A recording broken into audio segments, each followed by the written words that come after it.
Caitlin Clark's alleged stalker tells judge he's guilty as charged. January 14. UPI Michael Lewis, a 55-year-old man arrested on a felony charge for allegedly stalking WNBA star Caitlin Clark, told an Indianapolis judge on Tuesday that he is guilty as charged. Lewis made the comments during an initial hearing at Marion County Superior Court. Judge Angela Davis said the purpose of the hearing was to relay the charges, and she would not yet accept a plea. Lewis is set to return to Marion County Superior Court on March 31 for a pre-trial hearing. He faces a Level 5 felony charge of stalking, which carries a sentence of 1 to 6 years in the Department of Corrections, with a presumptive sentence of 3 years. Indiana state prosecutors allege that from about December 16, 2024 and January 11, 2025, Lewis stalked Clark with repeated and continued harassment. They also allege that Lewis made an implicit or explicit threat with the intent to place Caitlin Clark in reasonable fear of sexual battery. An X account linked to Lewis shows thousands of messages he sent to Clark. Many of those messages were sexually explicit and/or violent.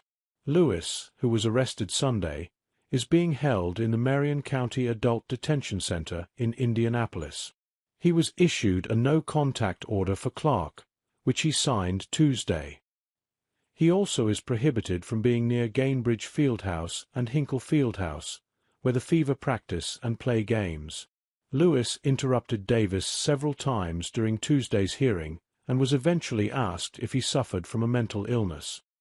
He replied by telling the judge, "I need my medicines." He also told the judge that he lives in his vehicle and he could not afford an attorney.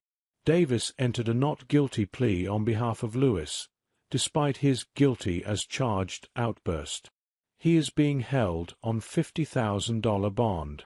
If he is released on bail, he would be required to stay in Indiana while wearing a GPS monitor. He told Davis he intends to stay in jail. No matter how prominent a figure you are, this case shows that online harassment can quickly escalate to actual threats of physical violence, Marion County Prosecutor Ryan Mears said in a statement.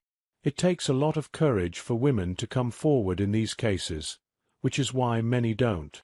In doing so, the victim is setting an example for all women who deserve to live and work in Indy without the threat of sexual violence. We commend Pacers Sports and Entertainment and the Marion County Sheriff's Office for the swift and serious action that led to this weekend's arrest. Clark, the 2024 WNBA Rookie of the Year, participated in a practice with new Fever coach Stephanie White last month in Indianapolis. She is not yet committed to playing in another professional league this off-season.